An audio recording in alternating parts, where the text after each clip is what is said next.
Cümleten selamun aleyküm hanımlar, kanalıma hoş geldiniz. Bugün birlikte 5 şiş görünümlü dikişsiz 2 şiş çok güzel bir patik yapacağız. Ve patiğimde hanımlar bu şekilde mavi ve krem tonlarında 2 tane patiklik ip kullandım.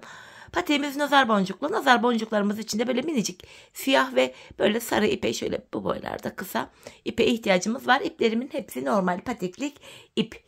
İpleri şöyle bir kenara alıyorum. Şişlerim 3 numara hanımlar, 20 santimlik böyle kısa 2 şiş ile patiğimi yaptım. Hemen modelimi göstereceğim. İşte modelimiz bu şekilde. 5 şiş olarak yapmış olduğum modelimin bu defa 2 şiş versiyonunu yaptım. Çok talep gördü, çok istendi. Kırmak istemedim sizleri de. Patiğimiz bu şekilde hanımlar. Kalp desenimiz kalpli, nazar boncuklu desenimizi dolama tekniğiyle yaptım. Patiğimizin hanımlar hiçbir yerinde dikişimiz yok. Baştan sona 2 şiş ile dikişsiz olarak yapıldı. Bu patik benim elimin ölçülerine göre 37, 38 ve 39 numara ayaklar için uyumlu oldu. Patiğimize burun kısmından başlayacağız hanımlar, mavi ipimiz ile. İpimle şöyle ucunda şöyle bir miktar ip bırakıyorum.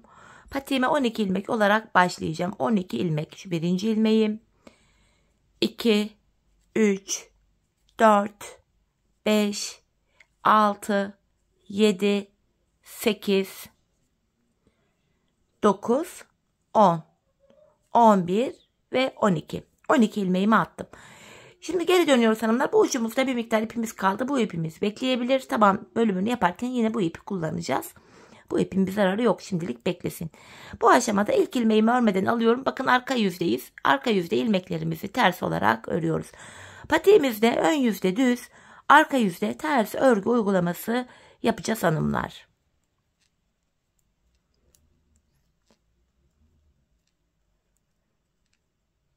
İlmeklerimin tamamını sonuncu ilmeğim dahil ters olarak ördüm. Şimdi geri dönüyoruz. Ön yüzdeyiz. Ön yüzde düz örgü uygulaması yapacağız ve artırmalara da başlayacağız. Artırma işlemini ilk 2 ilmeği ördükten sonra yapacağız. Bir de son 2 ilmek kalana kadar öreceğiz. Öyle artıracağız. Kenar ilmeğimi örmeden aldım. İkinci ilmeğimi örüyorum.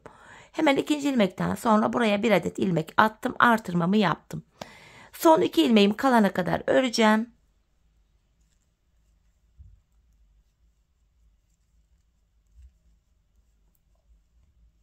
Bakın son 2 ilmeğim kaldı. Hemen buraya yeniden artırmamı yapıyorum. Kalan 2 ilmeğimi düz olarak örüyorum. Artırmalarımızı yaptık. 14 ilmeğimiz oldu. Geri dönüyorum. Arka yüzdeyim. Arka yüzde artırma yapmıyoruz hanımlar. Bakın ilk ilmeğimi örmeden aldım. İlmeklerimizin tamamını arka yüzde ters örüyoruz. Artırma işlemi sadece ön yüzde yapılıyor. Bu şekilde gördüğünüz üzere ilmeklerimin hepsini ters olarak örüyorum. Sonuncu ilmeğimi de ters ördüm. Şimdi geri döndüm. Ön yüzdeyiz. Tekrar artırmalarımızı yapacağız. Yine kenar ilmeğimi aldım. İkinci ilmeğimi örüyorum. Ardından hemen artırmamı yapıyorum. Tekrar son 2 ilmeğim kalana kadar öreceğim hanımlar. Son 2 ilmek kalana kadar. Bu şekilde. Bakın son 2 ilmeğim kaldı. Hemen buraya da şöyle ilmek atıyorum. Artırmamı yaptım. Son 2 ilmeğimi düz örüyorum. Böylece 16 ilmeğimiz oldu. Geri dönüyoruz. Arka yüzdeyiz. Yine arka yüzde artırma yok. İlmeklerimizi patiğimizin arka yüzünde ters olarak öreceğim. Burun kısmını bu şekilde yapıyoruz hanımlar. Şöyle son 2 ilmeğim kaldı. Onları da yine ters ördüm. Geri döndük. Ön yüzdeyiz. Artırmalarımıza ön yüzde devam edeceğiz. Tekrardan kenar ilmeğimi alıyorum. İkinci ilmeğimi ördüm. Hemen artırmamı yapıyorum buraya. İkinci ilmekten sonra artırmamı yaptım. Şimdi son 2 ilmeğimi kalana kadar öreceğim. Sol kenarda da artırmamı yapacağım. Bu şekilde. Bakın son 2 ilmeğim kaldı. Burada da yine artırmamı yapıyorum. Kalan 2 ilmeğimi düz olarak örüyorum. Böylece şişimizde 18 ilmeğimiz oldu. Şimdi yapacağımız işlem şu.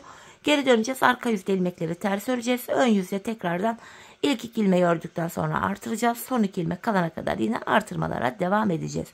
Ben bu patiğimde hanımlar şişimde 28 ilmeğim olana kadar artırmamı yaptım. Desenime başladım. Şimdi hep birlikte 28 ilmeğimiz olana kadar artırmalarımızı sizlere tarif ettiğim gibi yapalım gelelim. Ardından birlikte modelimize başlayalım. Evet hanımlar, ben 28 ilmeğim olana kadar artırmalarımı yaptım. Arka yüzde de 28 ilmeğimi ters ördüm. Tekrar ön yüze geldim. Şimdi krem ipimi ekleyeceğim. Modele başlıyoruz. Patiğimizin burun kısmındaki şu desenimizi yapacağız. Öncelikle ilk 3 ilmeğimi krem ipimle örüyorum. Burada ip geçişi olduğu için ilk ilmeğimi örerek başlıyorum. Şu ikinci ilmeğim. İkinci ilmekten sonra hemen krem ipimin ucunu şöyle kendisine bağlayacağım. Patiğimiz sökülmesin diye. Şuraya şöyle 2 tane bir düğüm atıyorum. 2 ve 1 krem daha örüyorum. 3. 3 kremden sonra yanına 1 ilmek mavi örüyorum. Devamında 3 krem 1 mavi olacak şekilde ilmeklerimizi öreceğiz hanımlar. Şu kremin ucunda gizleyerek geliyorum. Bakın 3 krem 1 mavi. 3 krem 1 ilmek mavi. 3 ilmek krem örüyorum. 1 tane mavi. Bu şekilde devam ediyorum. 3 tane krem, 1 tane mavi. 3 tane krem, 1 tane mavi ve son 4 kalan ilmeğimi de krem ile ördüm. Son 4 ilmeğim krem. Ön yüzde modelin ilk sırasını yaptık. Arka yüzde modelin ikinci sırasındayız hanımlar. Bu aşamada yine ilmekleri ters öreceğiz. Ön yüzde yaptığımız işlemin aynısını arka yüzde yapacağız. Bakın 4 kremimi bu defa arka yüzde ters ördüm. Şöyle bakın, ip geçişinde çaprazlamasına mavimi alıyorum. 1 tane mavi ilmeğimi mavi ipim ile ters olarak ördüm. Yine burada da 3 krem 1 mavi olacak şekilde ilmeklerimizi örüyoruz. Bakın 3 krem 1 mavi. 3 ilmek krem 1 ilmek mavi. 3 tane krem 1 tane mavi. 3 tane krem 1 mavi.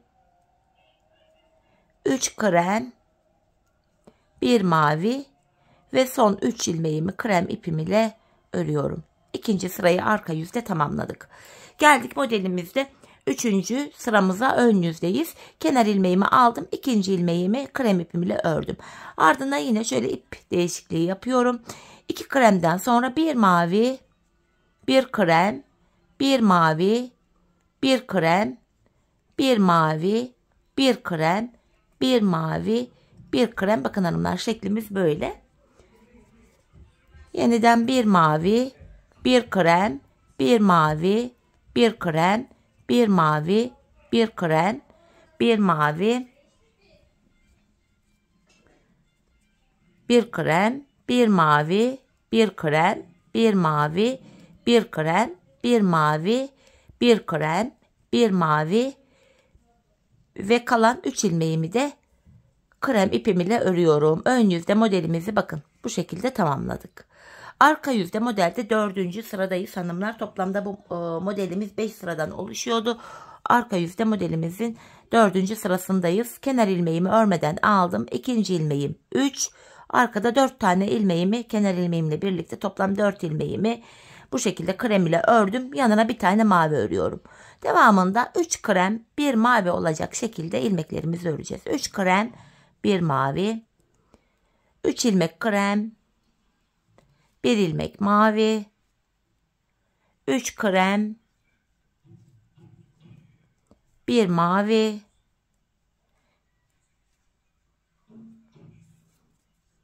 tekrardan 3 krem, 1 mavi,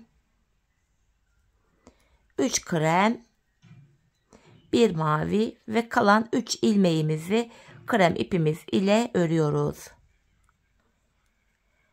4. sıramızı tamamladık. Geri dönüyoruz hanımlar. Ön yüzde ve modelimizde 5. sıradayız. Bu sıramızda da yapacağımız işlem şu. Yine aynı işlemi tekrar edeceğiz hanımlar. Mavi ilmeklerimi mavi ipim ile, kremleri de krem ipim ile öreceğim. Kenar ilmeğimi aldım. 2. ve 3. ilmeğimi krem ile ördüm. Şöyle, burada bir mavim vardı. Bu maviyi mavi ile örüyorum. Tekrardan devam edeceğim. 3 krem, 1 mavi. Modelimizin son sırası hanımlar bu. 3 krem, 1 mavi, 3 krem, 1 mavi, 3 krem, 1 mavi, 3 krem, 1 mavi ve kalan 4 ilmeğimi krem ipim ile örüyorum. Patik burnumuzdaki bu küçük desenimizi tamamladık. Şimdi geri dönüyoruz. Arka yüzdeyiz. Arka yüzde hanımlar ilmeklerimizin tamamını krem ipimiz ile ters olarak öreceğiz. Hemen şu mavimi de ördükten sonra artık mavimi bu bölümde kullanmayacağım için şöyle mavi ipimin ucunu kesiyorum. İpimin ucunu şurada şöyle kremime bağlayacağım. Patiğim sökülmesin diye buraya 2 tane bir düğüm atıyorum. Bu şekilde hanımlar ilmeklerimizin tamamını sıra sonuna kadar krem ipimiz ile ters olarak örelim gelelim. İlmeklerimin tamamını ters ördüm geldim hanımlar. Tekrar ön yüzdeyiz. Bu aşamada yine kalpli boncuk desenimize başlamadan önce yapacağımız işlem şu. Yine ön yüzde ilmeklerimizin tamamını hanımlar krem ipimiz ile yine sıra sonuna kadar düz olarak örelim. Arka yüzde de yine ilmeklerimizi ters olarak örelim. Tekrar ön yüzde buluşalım. Evet hanımlar, ön yüzde düz, arka yüzde ters olacak şekilde ilmeklerimi ördüm geldim. Şimdi yapacağımız işlem şu. Öncelikle nazar boncuğumuz toplam 12 sıradan oluşuyor. İlk sırasını ön yüzde başlatacağız hanımlar. Öncelikle ilk 13 ilmeğimi krem ipimle öreceğim. Kenar ilmeğimle birlikte 13 ilmek. Bakın şu ikinci ilmeğim 3, 4, 5, 6, 7, 8, 9, 10, 11, 12, 13 ilmek kremimi ördükten sonra hemen mavi ipimi alıyorum. Mavi ipimle buraya bir ilmek dolamamı yapacağım. Bakın dolamayı şöyle yapıyoruz. Mavi ipimin ucu arka yüzde. Şöyle bırakıyorum ucunu. Buraya hanımlar şöyle öndeki ilmeğimin etrafında bakın bir mavi ipimi 2 kez döndürüyorum. Bir tane dolama yaptık. Dolama işlemi bitti. Mavi ipimi arka yüzde bırakıyorum ve dolama yaptığım ilmeğimi krem ipimle düz olarak örüyorum. Şimdi kalan 14 ilmeğimi düz olarak örüyorum. Modelimizin ön yüzde ilk sırası böyleydi. Hem arka yüzde dolamalarımızı yapacağız bu modelde. Geri dönüyorum. Arka yüzde ikinci sıradayız hanımlar. Bu sıramızda kenardan 13 ilmeğimi ters olarak öreceğim. Yani dolamamın önündeki bir ilmeğe kadar. Modelimizin ikinci sırası. 13 ilmeğimi öreceğim. Bakın 3 oldu. 4, 5, 6, 7, 8, 9, 10, 11, 12, 13 ilmek ördükten sonra mavi ipimi alıyorum. Bu defa arka yüzde dolama yapacağız. Öndeki 3 ilmeğe dolama yapacağız. Bakın bu defa şöyle mavi ipi aradan geçirerek şu sıradaki ilmeğin etrafında şu bir daha şöyle mavi ipi öne doğru çıkarıyorum 2. 2 kez dolandırdım. Dolama yaptığım ilmeğimi arka yüzde olduğum için ters olarak krem ipimle örüyorum. Şimdi ikinci ilmeğe bakın. İkinci ilmeğin şu aradan şöyle mavi ipimi çıkartarak şöyle yapıyorum 2. 2 kez dolandırdım yine. Yine dolama yaptığım ilmeğimi krem ipimle ters ördüm. Sıra 3. ilmekte. Şu öndeki ilmeğin aradan şöyle çıkartarak şöyle mavi ipimi bu 3. ilmeğimin etrafında şu 2 kez dolandırdım. Başka dolama yapacak ilmeğimiz kalmadığı için mavi ipimi şöyle arkada bırakıyorum. Ters yüzde bırakıyoruz. Şöyle dolama yaptığım ilmeğimi ördüm. Kalan 12 ilmeğimi krem ipim ile ters olarak örüyorum. Arka yüzde ikinci sıramızı tamamladık. Şimdi geri dönüyorum hanımlar. Bu defa da ön yüzdeyiz. Modelimizde 3. sıradayız. Bu sıramızda da hanımlar ilk 11 ilmeğimi öreceğim. Şu birinci ilmeğim 2, 3, 4, 5, 6, 7, 8, 9, 10, 11. 11 ilmek ördükten sonra buraya bu defa 5 ilmek dolama yapacağım. Şu mavi ipimi alıyorum. Şu öndeki ilmeğimin etrafında 2 kez dolandırdım. Daha dolama yapacağım ilmeğim bitmediği için mavi ipim önde şöyle bekliyor. Dolama yaptım ilmeğimi krem ile ördüm. Şu ikinci dolama ilmeğim yine mavi önde bekliyor. Dolama yaptığım ilmeğimi örüyorum. Şu üçüncü dolama ilmeğim, şu dördüncü, şu da 5. Dolama yapacağım ilmeğim bittiği için aradan çıkararak şöyle mavi ipimi arka yüzde bırakıyorum. Dolama yaptığım ilmeğimi ördüm. Şişimizde kalan 12 ilmeğimiz var. 12 ilmeğimizi düz olarak örüyoruz.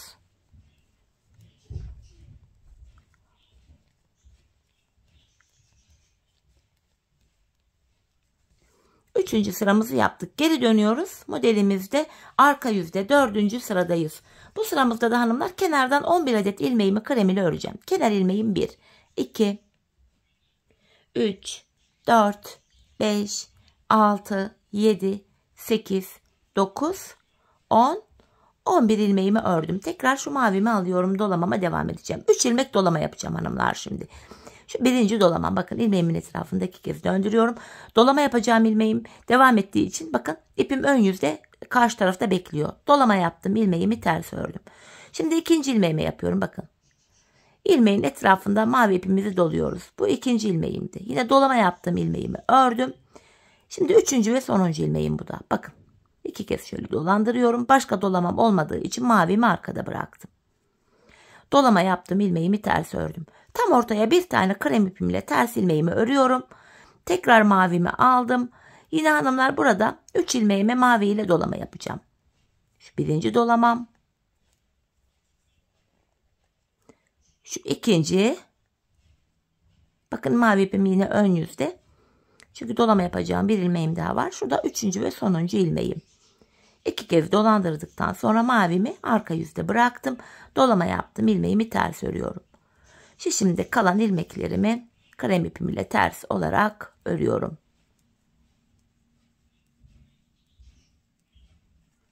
Bu şekilde hanımlar. Şimdi geri döndük. Ön yüzdeyiz. Modelimizde 5. sıradayız. Bu sıramızda da hanımlar bu dolamamın önündeki bir ilmeğime kadar öreceğim. Yani kenardan 9 ilmeğimi krem ile öreceğim. Şu ikinci ilmeğim 3, 4, 5, 6, 7, 8, 9. 9 ilmeğimi ördükten sonra yine mavimi alıyorum. Buraya 3 ilmek dolama yapacağım mavi ile. Bakın bir tane yaptım. Mavi ipim önde bekliyor, ön yüzde. Dolama yaptım, ilmeğimi örüyorum. Şu ikinci dolamam. Yine mavim ön yüzde. Şu da üçüncü dolama ilmeğim. Bu defa mavimi arkada bırakıyorum. Dolama yaptım, ilmeğimi ördüm. Ortaya 3 ilmek krem öreceğim. 1, 2, 3. Sonra tekrar mavimi alıyorum. Buraya 3 ilmek daha dolamamı yapıyorum. 3 ilmek dolama. Şu birinci ilmeğim. Şu ikinci ilmeğim. Şu da üçüncü ilmeğim. Yine mavimi arkada bıraktım. Dolama yaptım. İlmeğimi ördüm. Şimdi kalan 10 ilmeğimi düz olarak örüyorum.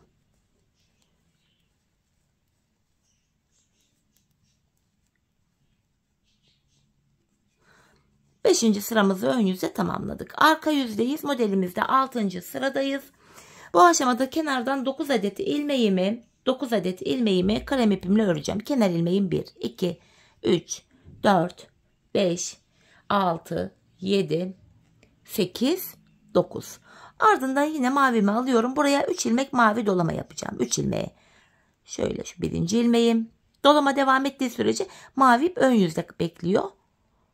Hemen yanına ikinci dolamamı yapıyorum. Bakın şöyle yine mavi ipim ön yüzde. Şu da üçüncü dolamam. Bu defa dolamam bitti. Mavimi arkada bırakıyorum. Dolama yaptım. İlmeğimi ters ördüm. Bu şekilde. Şimdi hanımlar yanına buraya 2 tane krem öreceğim ters olarak. 1, 2. Şimdi tam bu orta kısma sarı ipimizi ekleyeceğiz. Şöyle sarımı alıyorum. İpimin ucu şöyle arka yüzde bekliyor. Buraya bir ilmek sarı dolama yapacağım. Bakın ters tarafta ipimin ucunu tuttum. Sarı ipimin ucunu. Burada ilmeğimin etrafında şöyle 2 kez sarı ipimi dolandırıp şöyle sarımı arkada bırakıyorum. Ve hanımlar dolama yaptığım sarı dolama yaptığım ilmeğimi krem ipimle ters ördüm. Yanına 2 tane daha krem ters ördüm. Tekrar şu mavi ipimi alıyorum hanımlar şöyle. Mavi ipimizi şu şekilde alıyoruz. Burada 3 ilmeğe daha mavi dolama yapacağım. 3 ilmek. Şöyle dolandırıyorum ilmeğin etrafında. Şu birinci ilmeğim. Şu ikinci ilmeğim. Dolamam devam ettiği için mavim öndeydi. Şu üçüncü ve sonuncu ilmeğim. Dolamam bittiği için mavimi bu defa arka yüzde şöyle bırakıyorum. Dolama yaptığım ilmeğimi ördüm. Kalan 8 ilmeğimi ters olarak örüyorum.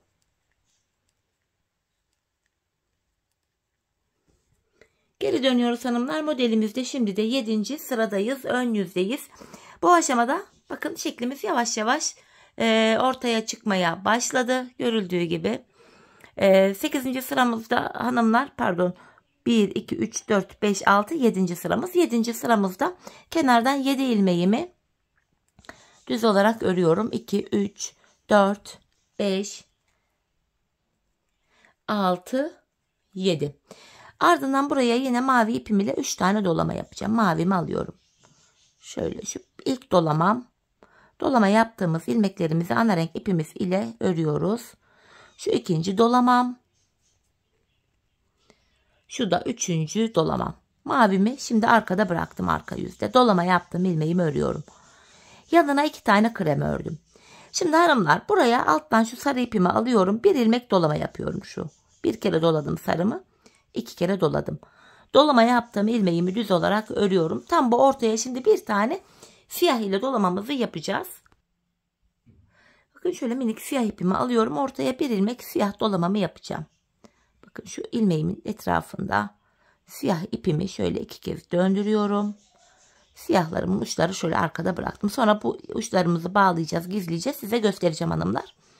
Siyah dolamamı ördüm. Hemen yanına bir ilmek daha sarı ile dolamamı yapıyorum. Dolama yaptığım ilmeğimi ördüm. Yanında 2 tane kremim var. Tekrar şu diğer uçtan şu mavi ipimi alıyorum. Buraya 3 ilmek mavi dolama yapıyorum. 3 ilmek mavi dolama. Şu birinci dolamam. Şu ikinci dolamam. Şu da üçüncü dolamam. 3 ilmeğime dolamamı yaptım. Mavimi arkada bırakıyorum. Dolama yaptığım ilmeğimi düz olarak ördüm. Kalan 8 ilmeğim düz örülüyor. 7. sıramızı ön yüzde böylece tamamladık hanımlar. Şimdi geri dönüyoruz. Arka yüzdeyiz. 8. sıramızdayız hanımlar. Bu sıramızda yine kenardan 8 adet ilmeğimi krem ipimle ters öreceğim. Kenar ilmeğim 1, 2, 3, 4, 5, 6, 7, 8. Ardından mavi ipimi alıyorum. 3 ilmek dolama yapacağım şimdi buraya mavi ile. Şu birinci ilmeğim. Mavim önde bekliyor. Ön yüzde. Şu ikinci ilmeğim. Dolama işlemi bitince ipleri arka yüzde bırakıyoruz hanımlar. Dolamalı modeller böyle yapılıyor. Şu da üçüncü ilmeğim. 3 tane mavi dolamamı yaptım. Ve dolama yaptığım ilmeğimi ters olarak örüyorum. Şimdi hanımlar 3 tane krem ipimle ters öreceğim. 1, 2, 3. Tam ortaya tekrar sarı ipimle bir tane dolama yapacağım. Şöyle sarımı alıyorum. Ortadaki ilmeğimin etrafında sarı ipimi yine 2 kez döndürüp arkada bıraktım. Ve dolama yaptığım ilmeğimi ters olarak örüyorum. Yanına 3 ilmek daha ters öreceğim. Şu 3. krem ters ilmeğim. Tekrar mavi ipimi alıyorum. Burada 3 ilmeğe daha mavi ile dolamamı yapacağım. İp geçişlerinde şurada mavi ipimizi biraz serbest bırakalım arka yüzde. Gergin durmasın, model bozulmasın. Şu birinci dolamam. İlmek etrafında ipi dolaya gidiyoruz hanımlar. Dolamalı modeller böyle yapılıyor. Şu da 3. dolamam.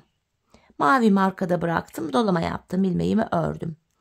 Şişimde kalan 7 ilmeğimi ters olarak örüyorum. Geri döndük hanımlar. Modelimizde şimdi de 9. sıradayız. Ön yüzdeyiz. Bu sıramızda da yine yapacağımız işlem şöyle. Bu kenardaki 7 ilmeğimi yine krem ipim ile düz olarak öreceğim. Şu 2, 3, 4, 5, 6, 7. Ardından mavi ipimi alıyorum. Buraya 3 ilmek mavi ile dolama yapacağım yine. 9. sıramız ön yüzde böyle. Şu birinci dolamam. Şu ikinci dolamam. Şu da 3. dolamam. Mavimi arkada bıraktım. Dolama yaptım. İlmeğimi ördüm. Tam bu ortaya 7 ilmek krem öreceğim. 1, 2, 3, 4, 5, 6, 7. Sonra tekrar mavimi alıyorum. Şöyle 3 ilmek daha mavi dolamamı yapıyorum. Şu birinci dolamam. Şu ikinci dolamam. Şu da 3. dolamam. Mavimi arkada bıraktım. Dolama yaptım. İlmeğimi ördüm. Kalan 8 ilmeğimi krem ipim ile düz olarak örüyorum. Bu şekilde. Geri dönüyoruz hanımlar şimdi. Bakın hanımlar, modelimiz ortaya iyice çıktı. Kendini daha da bir gösterdi bu aşamada. Geri döndük. Arka yüzde 10. sıramızdayız. 10. sıramızda yine kenardan 8 ilmeğimi krem ile öreceğim. Kenardan 8 ilmeğim krem. 5, 6, 7, 8. Ardından tekrar mavimi alıyorum. Bu defa 4 tane mavi dolama yapacağım. 4 mavi dolama. 10. sıramızda 8 tane krem ördük. Ardından 4 ilmeğe mavi ipimizle dolamamızı yapıyoruz. Şu birinci dolamam. Şu ikinci dolamam. Dolama işlemi devam ettiği sürece mavi ipimiz, yani dolama yaptığımız ipimiz ön yüzde bekliyor. Bakın şu 3. dolamalı ilmeğim. Şu da 4. dolamalı ilmeğim. Dolamam bitti. Mavimi arkaya doğru alıyorum. Kendime doğru aldım. Ters yüzde dolama yaptım. İlmeğimi ördüm. Yanına 2 tane krem ile ters ördüm. Tekrar ortaya bir tane mavi dolama yapacağım hanımlar. Bir ilmeğin etrafında mavi ipimi 2 kez dolandırdım. Tekrar arkada bıraktım. Bir dolamamı yaptım. Dolama yaptığım ilmeğimi ters örüyorum. 2 ilmek daha ters ördüm. Tekrar mavimi alıyorum. Burada 4 ilmeğe daha mavi dolama yapacağım. Şu birinci ilmeğim, ikinci ilmeğim, şu 3. ilmeğim, şu da 4. ilmeğim.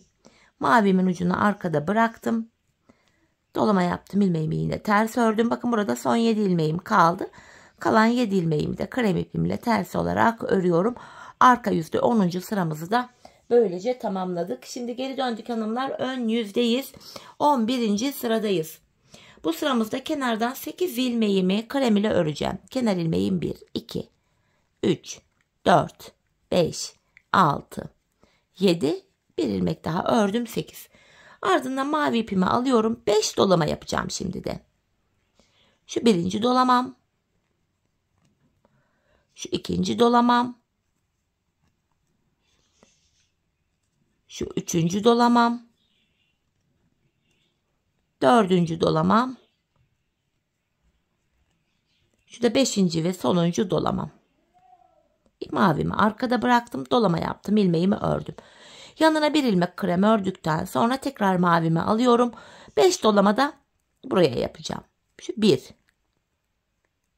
Şu 2. 3. 4. 5. 5 tane dolamamı yaptım. Dolama yaptığım ilmeğimi örüyorum. Burada hanımlar 9 ilmeğim kaldı. Kalan 9 ilmeğimi krem ile örüyorum. 11. sıramızı böylece tamamladık. Şimdi geri dönüyoruz hanımlar. Arka yüzde 12. ve sonuncu sıradayız. Bu sıramızda kenardan toplamda 10 ilmeğimi krem ile öreceğim sonuncu sıramızda.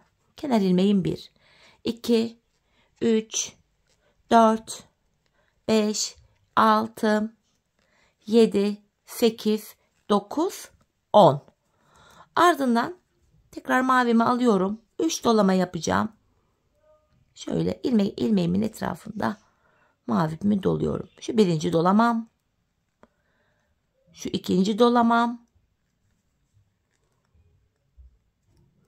Dolama yaptım. İlmeğimi ters ördüm. Şu da 3. dolamam. Mavimi arka yüzde bırakıyorum. Dolama yaptığım ilmeğimi ters ördüm. Tam ortaya 3 tane krem ters örüyorum. Tekrar hanımlar mavimi aldım. 3 ilmeğe daha mavi dolamamı yapıyorum son kez. Şu birinci dolamam. Şu ikinci dolamam.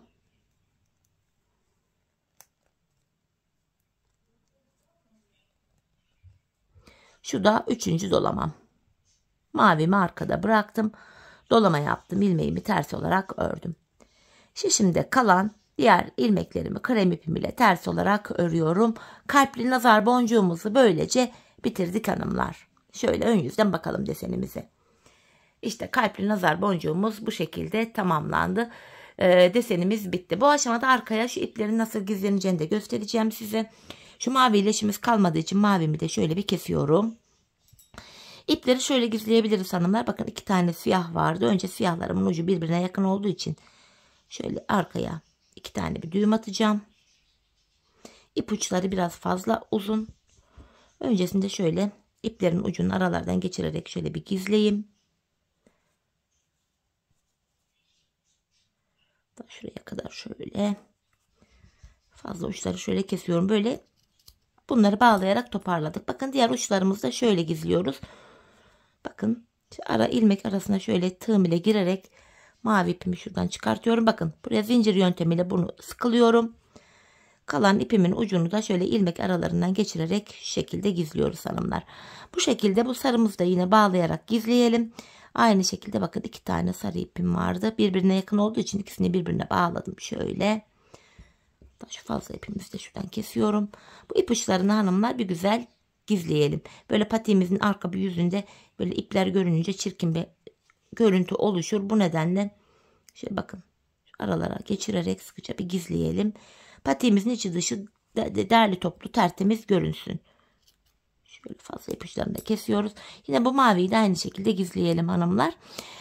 Şimdi modelimiz bitti. Yapacağımız işlem şu hanımlar. Krem ipimiz ile ilmeklerimizi ön yüzde düz, arka yüzde ters olacak şekilde 2 sıra örelim gelelim. Ardından bilek ayrımına başlayacağız. Evet hanımlar, ilmeklerimi ön yüzde düz, arka yüzde ters olacak şekilde böyle 2 sıra ördüm geldim. Şimdi bilek ayrımını yapacağız. 28 ilmeğimiz vardı. Sağ ve sol kenara 14'er ilmek ayıracağız. Yani 28'i 2'ye bölünce yanlara 14'er ilmek düşüyor. Önce sağ, sonra da sol kenarımızı öreceğiz hanımlar. Öncelikle kenar ilmeğimi örmeden aldım. 14 ilmeğimi öreceğim.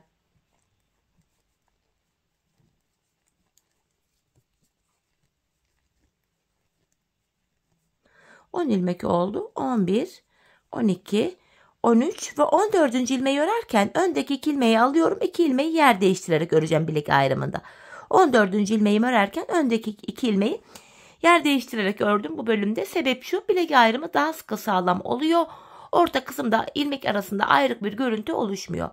Şimdi hanımlar, sol taraftaki 14 ilmeğimiz bekleyecek. Biz sağ tarafı yapacağız. Yedek işiniz varsa ilmekler şişte bekleyebilir.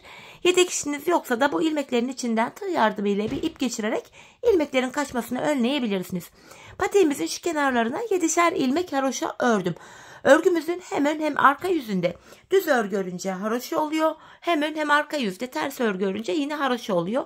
Ben her iki tarafta da düz örgü örerek haroşalarımı elde ediyorum. Şimdi geri döndüm hanımlar. Sonuncu ilmeklerimi ördüğüm için ilk ilmeğimi örmeden alıyorum. Kenar ilmeğimle birlikte bu bilek bölümünde toplam 7 ilmek haroşamı düz örüyorum. 6, 7. Bu kenarda kalan 7 ilmeğimi de arka yüzde ters öreceğim. Sadece bilekteki ilmekleri haroşa olarak öreceğiz.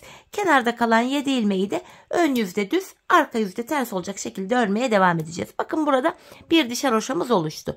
Devam ediyorum. Yine ilk 7 ilmeğim ön yüzdeyim düz örülüyor. Buradaki 7 ilmeğim de haroşa. Bunu da yine düz olarak örüyorum. Tekrar geri döndüm. Yine kenar ilmeğimi örmeden aldım. Bilek bölümündeki 7 ilmeğim, kenar ilmeğimle birlikte 7 ilmek haroşamı düz örüyorum. Devamında gelen diğer 7 ilmeğimi de arka yüzde ters olarak örüyorum. Bu şekilde hanımlar. Şimdi geri döndük. Baktığımızda da burada 2 diş haroşamız oluştu bile. Ben bu patiğimin şu arka bölümüne toplamda 15 sıra 15 diş haroşa ördüm. Benim elimin ölçülerine göre tam denk geldi.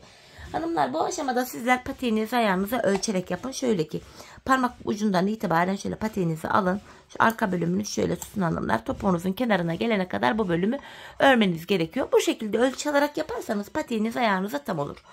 Şimdi hep birlikte bu patiğimizin sağ kenarını tamamlayalım gelelim. Ardından birlikte sol kenara başlayacağız. Evet hanımlar, buraya 15 sıra haroşamı yaptım. Geldim. Krem ipimi bu haroşalı tarafta değil de bu sağ tarafta bıraktım. Buradaki ilmeklerim kaçmasın diye tığ yardımı ile bu ilmeklerin içinden bir ip geçireceğim. Yedek şişiniz varsa burada şişlerde bekleyebilir. Ben de yedek şiş olmasına rağmen yine de ip geçiriyorum. Patiğimin tabanını yaparken buradaki şişler elime takılmasın diye, tabanımızı rahat örebileyim diye şöyle ipimi geçiriyorum. Burası açılmasın diye şuraya da bir düğüm attım. Krem ipimi artık buradan şöyle kenarda küçük bir miktar bırakıp kesiyorum. Şimdi sol kenara başlıyoruz hanımlar. Bilek ayrımı yaptığımız bölümden itibaren krem ipimi ekleyeceğim. Yine bilek bölümüne sağ kenarda olduğu gibi bilek bölümündeki 7 ilmeğim haroşa olacak hanımlar. Bu sol kenarda kalan 7 ilmeği de ön yüzde düz, arka yüzde ters olacak şekilde öreceğiz. Hemen ilk 2 ilmeğimi ördükten sonra krem ipimin ucunu yine kendine bağlayacağım. Sağlam olsun kenar. Şöyle 7 ilmek haroşamı düz örüyorum. Bu haroşaları hem arka yüzde düz olarak öreceğim. Şöyle şu 4. haroşa ilmeğim 5, 6, 7. Kenardaki 7 ilmeğimi de ön yüzdeyim düz olarak örüyorum. Geri döndüm hanımlar. Şimdi arka yüzdeyim. Kenardaki 7 ilmeğimi arka yüzdeyim ters olarak öreceğim. 3, 4, 5, 6, 7. Haroşa olan ilmeğimi de 7 ilmeğimi de düz olarak örüyorum. Bu şekilde sol kenarımızı da sağ kenara nasıl yaptıysak aynı şekilde yapıyoruz hanımlar. Şimdi geri döndüğümüzde burada da bakın bir diş haroşamız oluştu. Ben sağ kenara 15 diş 15 sıra haroşa yapmıştım. Sol kenarda da aynı sayılarda yapacağım. Çünkü her iki taraftaki haroşa sayılarımız da aynı olmalı. Kenarlarımızın aynı olması için. Şimdi hep birlikte bu sol kenarımızı yapalım. Gelelim hanımlar, ardından birlikte tabanımıza geçeceğiz. Evet hanımlar, sol kenara da yine 15 sıra haroşamı yaptım. 15 sıra haroşadan sonra yine ön yüzde ilmekleri ördüm. Bu ipimin haroşal tarafta değil de sol tarafta kalmasını sağladım. Krem ipimin. Yine diğer tarafta olduğu gibi burada da ilmeklerimin içinden yine tığ yardımıyla ip geçireceğim. Hanımlar, bu ilmeklerimizi topuk bölümünde tekrardan kullanacağız. Şöyle tığ yardımı ile ilmeklerimin içinden şöyle ipimi geçiriyorum. Hemen ipimin ucunu bağlayacağım şöyle kendine. Ve krem ipimi kesiyorum. Kenarda minik bir miktar bıraktım, kestim. Patiğimizin üst bölümünü tamamladık hanımlar. Şeklimiz, görüntümüz böyle. Şimdi burundan başlayarak tabanımızı yapacağız. Öncelikle şu mavi ipimi alıyorum. Yine bu ucunda kalan, başlangıç ucunda kalan ipin ucuna şöyle bağlıyorum. Patiğimizi hanımlar 12 ilmek olarak başlamıştık. Şimdi 12 ilmek başladığımız yerden 12 ilmek çıkaracağız hanımlar. İlk başlangıç yeri biraz sık olduğu için şöyle tığ yardımıyla, bakın ipin ilk geldiği yerden başlangıç yerimiz burası. Tığ yardımıyla şöyle ilmeğimi çıkarttım. Şişime taktım. Başlangıç yerlerine girerek şöyle ilmek çıkartıyoruz hanımlar. Burası biraz sık olduğu için kenar bölümü. Tığımdan yardım aldım. Bakın 2 ilmeğim oldu. Ön yüzde bu şekilde 12 ilmek başladığımız yerden 12 ilmek çıkaracağız. Şurada ilmeğimi çıkaramadım. 4, 5, 6, 7, 8, 9, 10, 11 ve hemen şu kenarda da son kenar ilmek yerine girerek şu 12. ilmeğin burası da biraz sıkı, ilmeğimi çıkartıyorum. Böylece 12 ilmek başladığımız yerden 12 ilmeğimizi şöyle çıkarttık. Patiğimizin taban bölümünde de yine ön yüzde düz, arka yüzde de ters örgü uygulaması yapmaya devam edeceğiz. Şu an arka yüzdeyim. İlk ilmeğimi örmeden aldım. Diğer ilmeklerimi hanımlar sırasıyla ters olarak örüyorum.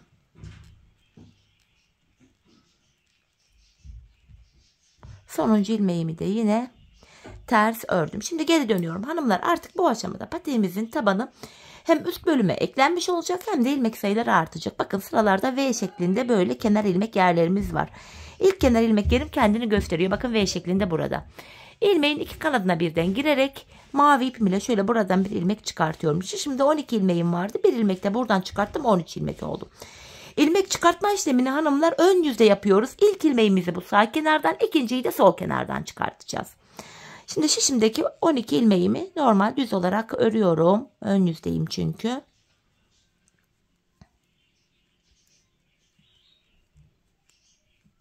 Sonuncu ilmeğimi de ördükten sonra bu sol kenardaki kenar ilmek yerine şöyle girerek ilmeğin iki kanadına birden ilk kenar ilmek yerine girdim. Buradan da bir ilmek çıkarttım. 14 ilmeğimiz oldu. Geri dönüyorum, arka yüzdeyim hanımlar. Çıkarttığım ilmeği bakın ipim benden tarafta örmeden aldım. Diğer ilmeklerimi ters örüyorum. İlmek çıkartma işlemini sadece ön yüzde yapıyoruz. Arka yüzde ilmek çıkartma işlemi yok. ön yüzde önce sağ kenardan sonra da sol kenardan ilmekleri çıkartıyoruz. Sonuncu ilmeğimi de ters ördüm. Geri dönüyorum, tekrar ön yüzdeyiz. Bakın sağ kenarda. Sıradaki kenar ilmek yerine giriyorum. İlmeğin iki kanadına birden ilmeğimi çıkarttım. Şimdi de 15 ilmeğimiz oldu. Şişimdeki ilmeklerimi öreceğim. Ardından sol kenardan da ilmeğimi çıkaracağım. Hemen sonuncu ilmeğimi de ördükten sonra sıradaki kenar ilmek yerim şurası. İlmeğin iki kanadına birden girerek buradan da ilmeğimi çıkarttım. 16 ilmeğimiz oldu. Tekrar geri dönüyorum. İpim benden tarafta, ilk ilmeği örmeden aldım. İlmeklerimin hepsini ters örüyorum burada. Sadece ters örgü olduğu için hızlıca geçiyorum burayı. Sonuncu ilmeğimi de ters ördüm. Tekrar geri dönüyorum. Yeniden ön yüzdeyim hanımlar. Yine kenardan ilk ilmeğimi, sıradaki kenar ilmeğimi iki kanadına birden girerek ilmeğimi çıkarttım. Şimdi de 17 ilmeğimiz oldu. Yine ilmeklerimi öreceğim. Ardından sol kenardan da bir ilmek daha çıkaracağım. Böylece 18 ilmeğimiz olacak. Sonuncu ilmeğimi de düz olarak ördükten sonra hemen buraya da giriyorum. Sıradaki kenar ilmek yerine ilmeğimi çıkartıyorum. Şişimizde hanımlar böylece 18 ilmeğimiz oldu. Patik burnumuz bu şekilde 5 şiş patik burnu ile birebir aynı oluyor. Yapacağımız işlem şu. Geri döneceğiz, arka yüzde ilmekleri ters öreceğiz. Ön yüzde yine önce sağ sonra sol kenardan sıradaki kenar ilmek yerlerine girerek ilmekler çıkartmaya devam edeceğiz.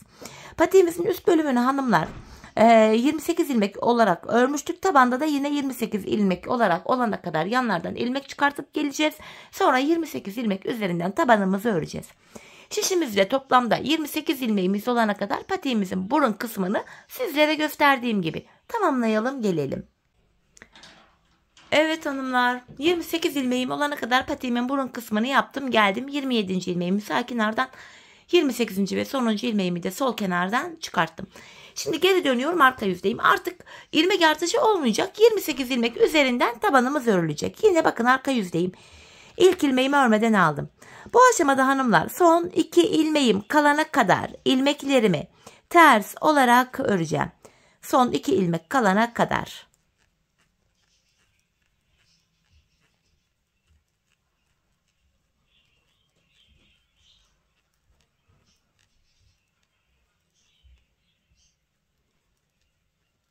Bakın son 2 ilmeğim kaldı. Son 2 ilmeği tersten keserek örüyorum. Şişimizde 27 ilmeğimiz kaldı. Şimdi geri dönüyoruz. Artık krem ipimize geçiş yapacağız hanımlar. Sadece burun kısmında mavi kullandık. Devamında krem ipimizle öreceğiz tabanımızı. Krem ipimi alıyorum. 27 ilmeğim kalmıştı. Yine sıradaki kenar ilmek yerlerine girerek ilmek çıkaracağız. Bakın bu defa krem kenar ilmek yerine geldim. İlk krem kenar ilmek yerine girerek şişimle buradan şöyle bir adet ilmek çıkartıyorum. Tekrar 28 ilmeğimiz oldu.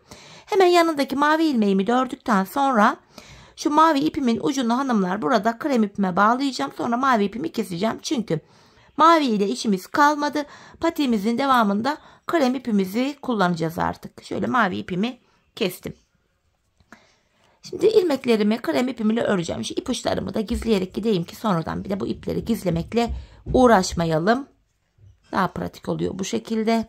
Şöyle bakın. İlmeklerimi bu defa ön yüzdeyim. Düz olarak örüyorum. Son 2 ilmeğim kalana kadar ilmeklerimi düz olarak öreceğim hanımlar. Son 2 ilmek kalana kadar.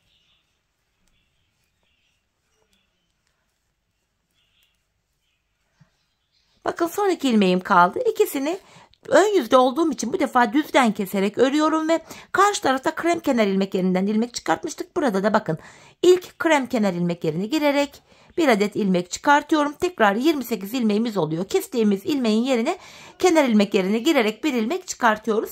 28 ilmek üzerinden tabanımız bu şekilde örülüyor. Geri döndüm, tekrar arka yüzdeyim. İlk ilmeğimi yine örmeden aldım. Arka yüzde olduğum için bu defa ilmeklerimi ters örüyorum. Son 2 ilmek kalana kadar öreceğim. Hanımlar, eğer ki arka yüzdeysek son 2 ilmeğimizi tersten kesim yapıyoruz. Ön yüzdeysek de son 2 ilmeğimizi düzden kesim yapıyoruz. Ardından sıradaki kenar ilmek yerine girerek ilmeklerimizi çıkartıyoruz. Tabanımız bu şekilde örülüyor. Bakın son 2 ilmeğim kaldı. Arka yüzde olduğum için son 2 ilmeğimi tersten keserek örüyorum. Geri döndüm, bakın ön yüzdeyim. Bu aşamada yine sıradaki kenar ilmeklerim şurada bakın. İlmeğin iki kanadına birden girerek bir adet ilmek çıkartıyorum buradan. Tekrar 28 ilmeğimiz oldu. Devamında yine ön yüzdeyim. Diğer ilmeklerimi son 2 ilmeğim kalana kadar düz olarak öreceğim. Ön yüzde olduğum için son 2 ilmeği hanımlar düzden kesim yapacağım ve sıradaki kenar ilmek yerinden ilmek çıkaracağım.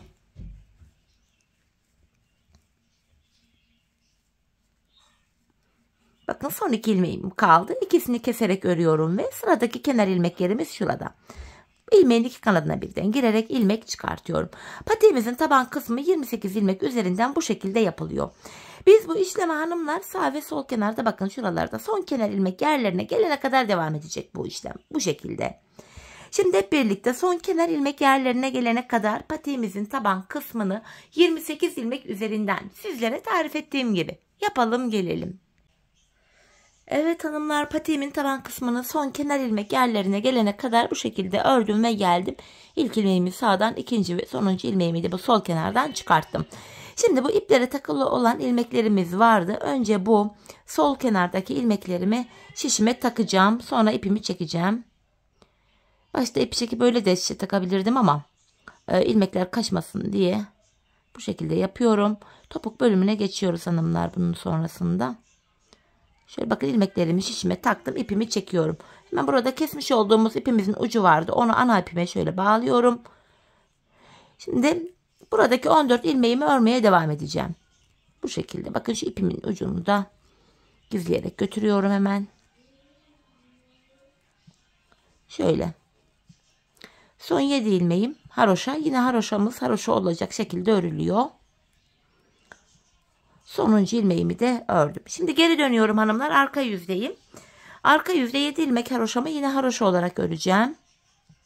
Düz olarak öreceğim. Şu 7. haroşam.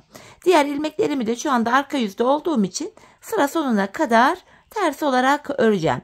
Ardından diğer tarafta ipte takılı olan 14 ilmeğimizi de şişime aktaracağım. Onları da öreceğim. Böylece ilmeklerin hepsi tek şişte toplanmış olacak. Patiğimizin tabanında 28 ilmeğimiz vardı. Sağ ve sol kenarlarda da 14'er ilmeğimiz vardı. Hepsi tek şişte toplanınca toplam ilmek sayımız da 56 oluyor. Devam ediyorum.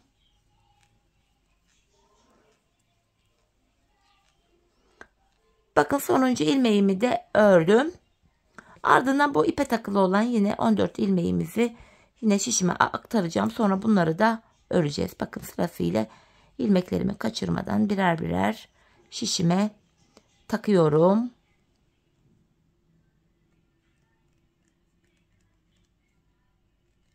Sarı ipimi çekiyorum artık. Düğümümüz arka yüzde olsun diye şöyle arka tarafa da şu ipimin ucunu bağlayacağım. Dediğim gibi patiğimiz sökülmesin diye hanımlar. Şimdi bu ilmeklerimi de yine arka yüzdeyim. Ters örmeye devam ediyorum.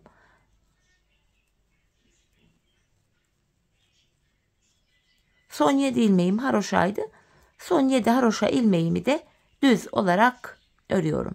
Sonuncu ilmeğimi de ördüm. Bakın hanımlar, böylece ilmeklerin hepsi tek şişte toplandı. Şimdi topuk kesmeye başlayacağız. Topuk kesiminde kolaylık sağlasın diye sol tarafa 24 ilmek ayıracağız. 24 ilmek sayalım. 4, 8, 12, 16, 20, 24. 24 ilmek ayırdığımız yere şöyle ip takalım hanımlar, yeri belli olsun diye, ilmekleri ayırdığımız yer belli olsun diye şöyle bir de ip taktım. Şimdi topuğumuzu yapacağız hanımlar. Kesimlere başlıyoruz. Bu aşamada topuk bölümünde kenardaki 7 ilmek haroşamız yine haroşa olarak örülecek. Model bütünlüğü sağlansın diye. 7 haroşamı ördüm. Ardından ön yüzdeyim. İlmeklerimi düz olarak ve sayarak örmeye devam edeceğim. Şu 8. ilmeğim 9, 10, 11, 12, 13, 14, 15, şu ipimin ucunda gizleyerek götüreyim. 16, 17, 18, 19, 20, 21, 22, 23. İlk 23 ilmeğimi ördüm. 24. ilmeği örerken öndeki 2 ilmeğin ikisini birlikte keserek örüyorum. Zaten bu sol tarafı da 24 ilmek ayırmıştık. Burada da 24. ilmeği örerken kesimimizi yaptık. Topuğumuz için şu arada kalan ilmeklere baktığımızda topuğumuz için burada 7 ilmek kalıyor. Bu 7 ilmeğimiz her seferinde birer birer kesilecek, eksilecek, bitecek. Böylece topuğumuz oluşacak. Şimdi yapacağımız işlem şu. Kesim yaptık, geri dönüyoruz. Şu an arka yüzdeyiz. İlk ilmeğimi örmeden alıyorum. Diğer ilmeklerimi şu an arka yüzdeyim hanımlar. Ters olarak örüyorum. Sadece kenardaki son 7 ilmeğim haroşa olduğu için son 7 ilmeğimi düz olarak öreceğim.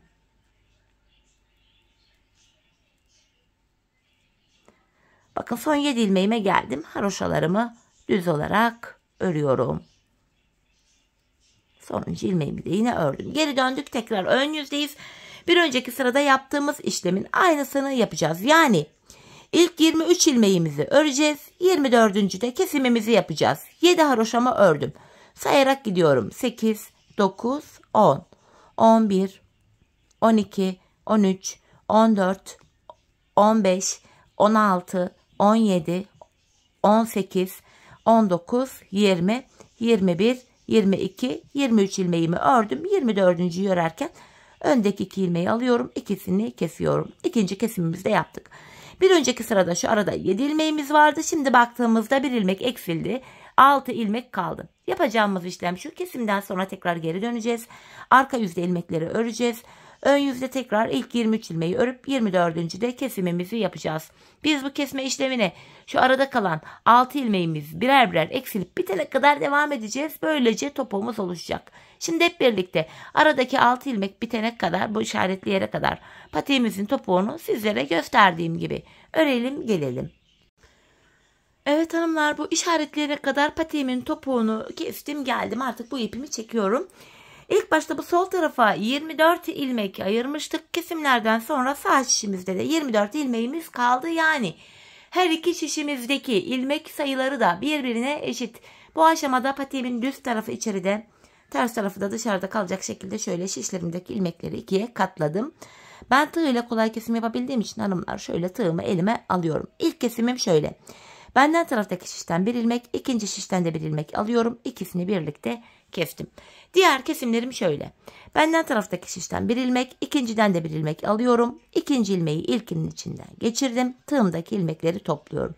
Benden taraftaki şişten bir ilmek, ikinciden de bir ilmek aldım. İkinci ilmeği ilkinin içinden geçirdim. Tığımdaki ilmekleri topluyorum. Karşılıklı olarak şişlerimizden birer tane ilmek alıyoruz ve İkinci şişimizden aldığımız ilmeği ilk şişten aldığımız ilmeğin içinden geçiriyoruz. Tığımızdaki ilmekleri topluyoruz. Her iki patiğimizin topuğu da aynı yöne, aynı şekilde kesiliyor hanımlar. Gizli kesim olduğu için zaten izi bile belli olmuyor. Bu şekilde. Kalan ilmekleri de aynı şekilde keselim gelelim. Evet hanımlar, ilmeklerimi kestim. Son ikişer ilmeğim kaldı şişlerimde. Yine buradaki ilmekleri de alıyorum. İkinciyi ilkinin içinden geçirdim, topladım. Bakın son birer ilmeğim kaldı. Bu aşamada önce benden taraftaki ilmeğimi, sonra ikinci içindeki ilmeğimi tığıma alıyorum. Bakın tığımızda 3 ilmeğim oldu. Üçünü birden topluyorum. Ardından buraya 2 tane şöyle sıkı bir zincir çekip ipimi kesiyorum. Hemen ipimizi gizleyelim hanımlar. Ardından patiğimize bakalım. Şöyle düğümleyerek ipimin ucunu arkaya doğru güzelce gizliyorum. Şöyle bakalım topuğumuza. Gördüğünüz gibi hanımlar bakın kesim yerimiz şöyle. Hani izi bile belli olmuyor. Çok güzel, çok şık duruyor. 5 şiş patiklerimde uyguladığım topuk yöntemini bu 2 şiş patiğimde de yine uyguladım. Patiğimiz görüntü itibariyle de yine 5 şiş ile birebir aynı. Hemen bir de manken ayağıma giydireyim hanımlar. Patiğimizi bir de ayağımızda görelim. Şöyle gayet güzel şık bir patik oldu. 5 şiş patik seven fakat yapamayan hanımlar için de çok güzel bir fikir oldu diye düşünüyorum. Umarım beğenmişsinizdir. Umarım benimle birlikte beğenerek, severek yaparsınız patiğinizi. Evet hanımlar, patiğimiz şöyle. Bakın manken ayağındaki duruşu da birlikte yaptığımız patiğimizin bu şekil. Gördüğünüz gibi şöyle bilek bölümünden hemen esneklik payını göstereyim. Gayet esnek, hoş, güzel. Çeyiz içinde gayet uygun bir model oldu. Evet hanımlar, yine birlikte güzel bir modelin daha sonuna geldik. Umarım sizlere faydalı, hoş bir video olmuştur. Yeni modellerde, yeni videolarda buluşmak dileğiyle. Şimdilik hoşça kalın, sağlıcakla kalın.